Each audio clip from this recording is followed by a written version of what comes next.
嗨，大家好，我是躺平叔，带来的真正的中国。今天是2024年12月9号，这期咱们继续聊聊俄罗斯入侵乌克兰，看一看乌克兰战场上也有什么变化。今天是俄罗斯侵略乌克兰的第1019天，也是乌军进入库尔斯克第125天。俄乌最新战报，根据乌克兰方面说法，在库尔斯克前线，在科列涅沃区，乌克兰军队重新进入波格雷夫基，并夺回了该村一半的地区。在苏贾区俄罗斯军队夺回了普列霍沃村，并渡过普谢尔河。俄军官控诉特殊兵种被当炮灰，俄军指挥官为了个人利益不惜牺牲士兵，基层官兵人身载道。一封信揭露俄军的残酷真相。近日，一位在俄陆军中央军区军官向俄军事博主安德烈·梅德韦杰夫写信哭诉，他表示他所在的师采用了不符合常理的极端方法，将各类特殊兵种抓进机队，随后在1周之内就将其投入绞肉战，从而造成了巨大的伤亡。特殊兵种并非指特种兵，但他们在部队中往往有着无法替代的作用，实际上就说明俄罗斯前线缺人呢。这个特殊兵种由这个空天军的这些地勤人员，还有海军的，对吧？黑海舰队的，由于他们黑海舰队现在已经是形同虚设，把那些士兵组织起来扔进突击队经过简单的训练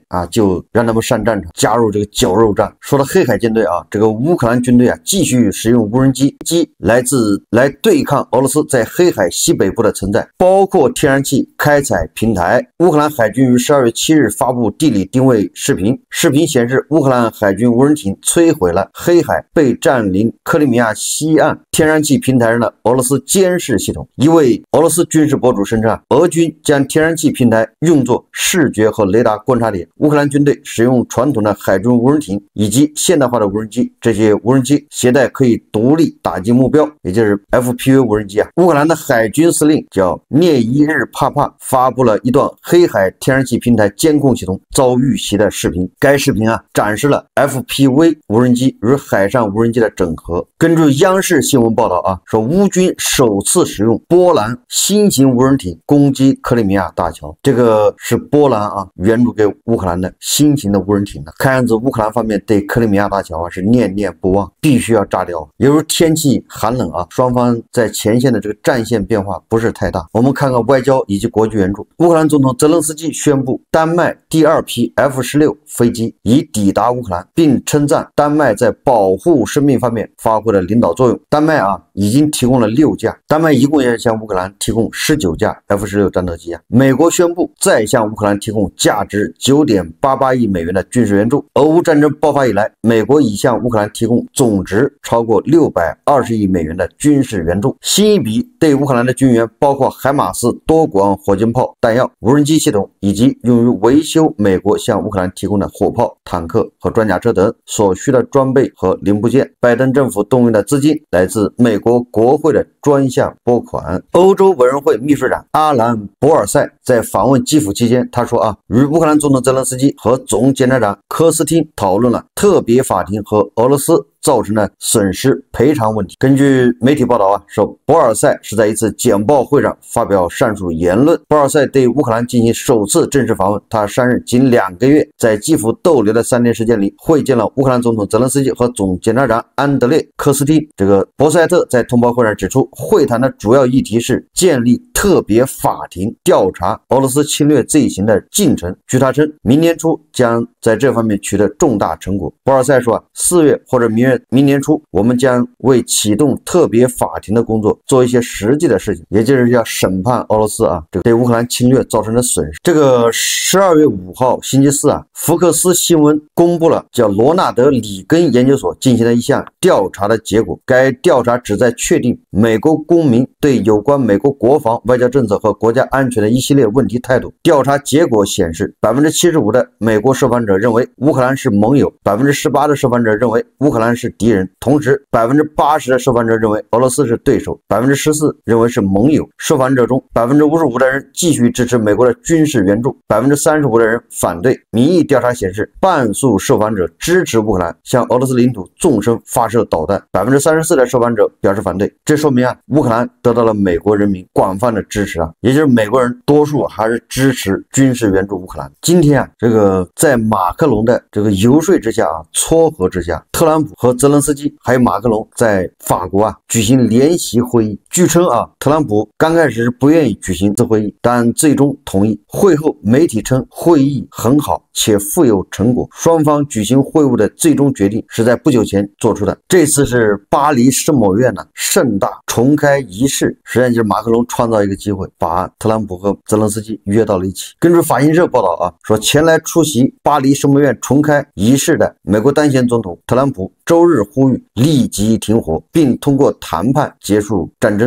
特朗普还表示，乌克兰总统泽连斯基渴望达成一项协议，以结束与俄罗斯战争。此前两人在巴黎会面，讨论了冲突的未来。泽连斯基啊，在总统府网站上说啊，我们都希望和平，但对我们来说非常重要的是，和平对我们所有人都是公正的。俄罗斯、普京或任何其他侵略者都不可能卷土重来。他补充说啊，为乌克兰提供公正的和平以及强而有力的安全保障，这是最重要的事情。也就是说，泽连斯基是要坚持乌克兰加入北约的。针对特朗普提议啊，泽连斯基冻结冲突，也就是立即停火，泽连斯基拒绝了该提议。最近啊，这个叙利亚一夜之间变了天，总统巴沙尔下落不明，有传言啊说他乘坐的飞机被击落，也有传言他现在逃到阿联酋，还有人说他已经逃到了俄罗斯，各种说法都有。唯一啊可以认可的是，这个巴沙尔他已经宣布辞职了，叙利亚这个颜色终于改了。那么针对叙利亚的这个变局啊，特朗普说啊，他说阿萨德走了，他逃离了他的国家，他的保护者俄罗斯由弗拉基米尔·普京领导的俄罗斯不再有兴趣保护他了。俄罗斯一开始就没有理由在那里，犹如乌克兰，他们失去了对叙利亚的所有兴趣，在那里近60万俄罗斯士兵受伤或死亡。这场战争本不应该开始，而且可能永远持续下去。俄罗斯和伊朗现在都处于弱势状态，一个是因为乌克兰和糟糕的经济，另一个是因为以色列及其战斗成功。同样，泽连斯基和乌克兰希望达成一项协议，停止这场疯狂。他们已经失去了40万士兵，还有更多的平民，应该立即停火，开始谈判。太多的生命被无谓的浪费，太多的家庭被摧毁。如果继续下去，可能会演变成更严重、更糟糕的事情。我了解弗拉基米尔·普京，现在是他的行动时间。中国可以帮忙，世界在等待。这个特朗普很有意思啊，他里面主要说了一个是这个俄罗斯在乌克兰战场上损失惨重，有60万俄罗斯士兵受伤和死亡，说明什么？我个人分析啊，说明特朗普他已经接受了俄罗斯在乌克兰战场上的不利这个局面，对吧？虽然他说啊，乌克兰方面损失40万人，但是俄罗斯60万人，俄罗斯是个大国，以大欺小，居然死的人还多，对吧？这个就已经说明在这个特朗普的脑海里，俄乌战争是什么样子？不是俄罗斯啊占优势。他进一步说啊，俄罗斯和伊朗现在都处于弱势状态啊，这是特朗普俄罗斯的判断。他说，因为乌克兰和糟糕的经济，就是导致俄罗斯啊现在处于弱势状态。如果特朗普他对俄罗斯是这种认知的话，那他有什么理由，对吧？帮俄罗斯呢？帮普京呢？他去压乌克兰，帮普京，这似乎没有这个必要啊。这是第一个啊。第二个呢，他说啊，俄乌战争不应该开始，而且可能永远持续下去。这个某种程度上也说明特朗普恐怕对24小时停火已经不再抱什么希望，对吧？他说可能永远持续下去，不像以前斩钉截铁的说啊，对吧？24小时之内必须停火。第三一个，他说啊，大国可以帮忙，这个就不好理解了。大国帮忙啥呀？帮乌克兰还是帮俄罗斯，还是帮助特朗普？还说世界在等待，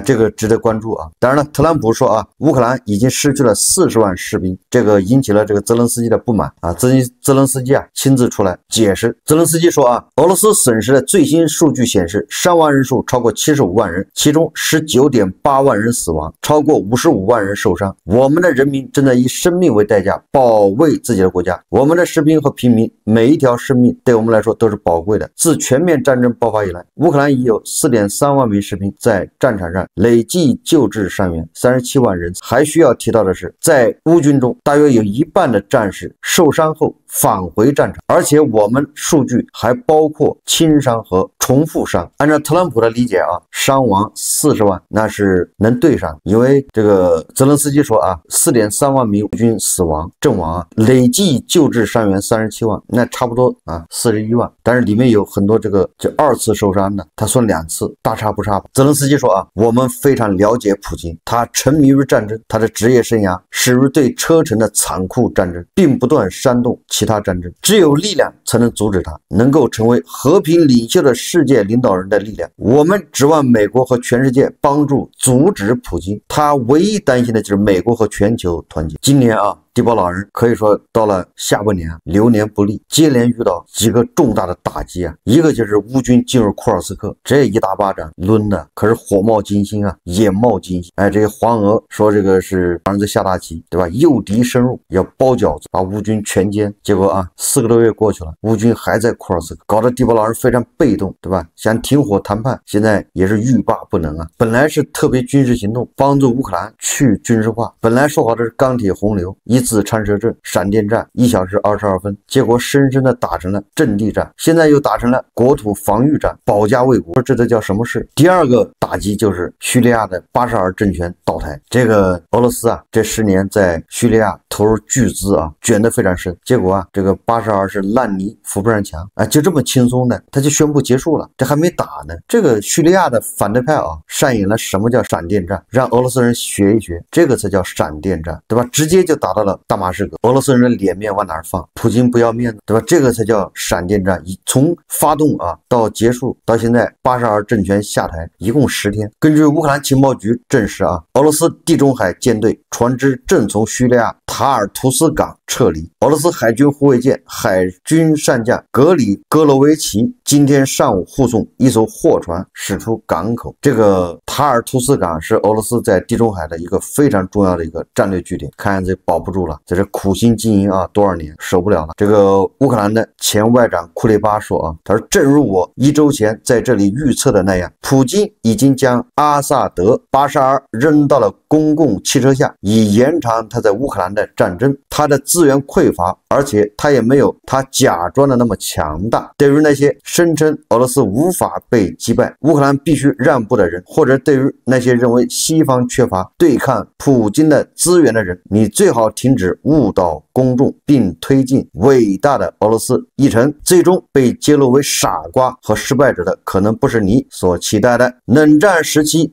基于俄罗斯重要的假设而受到关注的战略，现在可能会导致西方在俄罗斯发动热战的时代失败，以向全世界展示西方的弱点。一说到这个俄罗斯要战败，有很多黄俄就说啊，俄罗斯多么强大，第2军事大国，更有黄俄说啊，一个核大国怎么可能失败呢？俄罗斯有的是核武器。这个黄俄的这个思维啊非常独特，这么说的话，好像前苏联没有强大的核武库，好像前苏联不够强大一样，前苏联比俄罗斯那个强大多了，不是一样的瓦解了吗？这些小黄，这些所谓的正能量，除了谣言基本不会分析，不会看大事，对吧？前几天还信誓旦旦的说巴沙尔没有问题，对吧？那个头部黄俄金教授啊还说这个叙利亚的局势能稳。你说这些人要给那个对吧上面做智库，你说这不是误国误民，对吧？你错一次好说能理解，关键他能每次都错，正好所有的一切跟他预测都是反，妥妥的反向值，这也是一项能力啊，就是你每件事都能说反，这也是能力。巴沙尔倒台就是俄罗斯侵略乌克兰，这个叫连锁反应，这只是开始啊，多米诺骨牌第一块倒下，后面还是谁啊？神棍、朝鲜都有可能，最后是地保老人，命运呢已经决定了，丧钟啊已经敲响。今夜有3个人睡不着啊，一个就是哈梅内伊，一个就是地保老人，一个就是司令官。司令官关键的时候他居然跟俄罗斯这个破船绑到一起，这时候要沉的船他居然跳上去把自己跟船绑一块，是不是还有其他人睡不着？这不知道了，反正这3个人肯定是睡不着啊。这个巴沙尔应该是去年还是前年对吧，到灵隐寺去，我记得当时咱们还做了节目，建议他放下屠刀啊，立地成佛。显然啊，他去了灵隐寺没当一回事，也可能是灵隐寺的那些和尚巴结他，不仅没有劝他向上放下屠刀，反而啊把灵隐寺那个大门啊中间那个门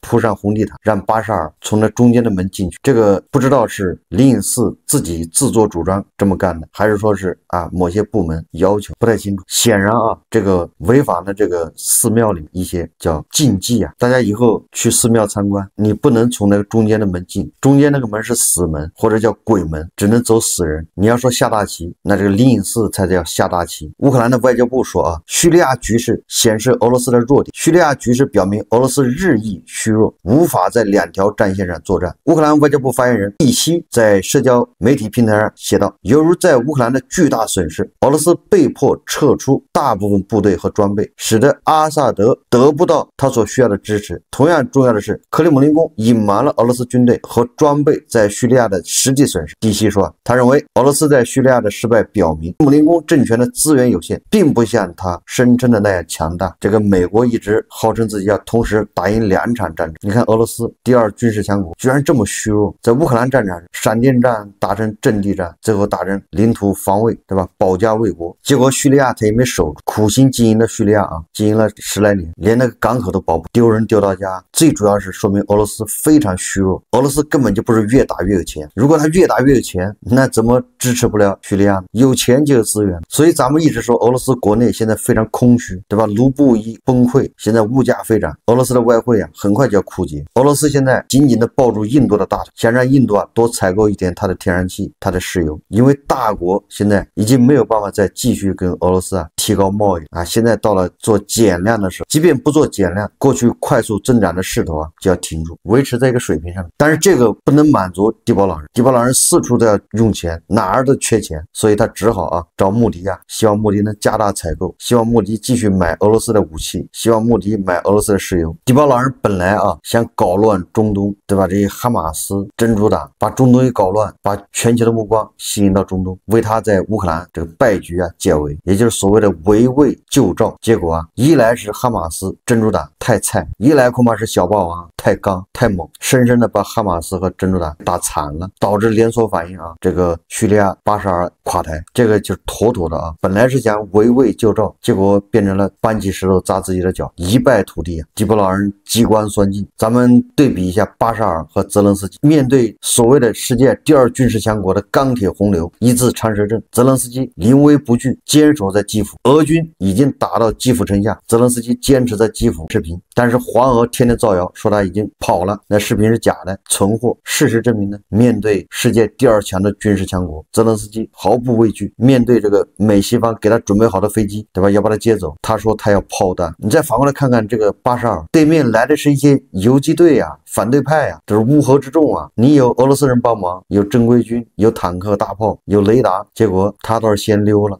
这些黄俄说巴沙尔没走，叙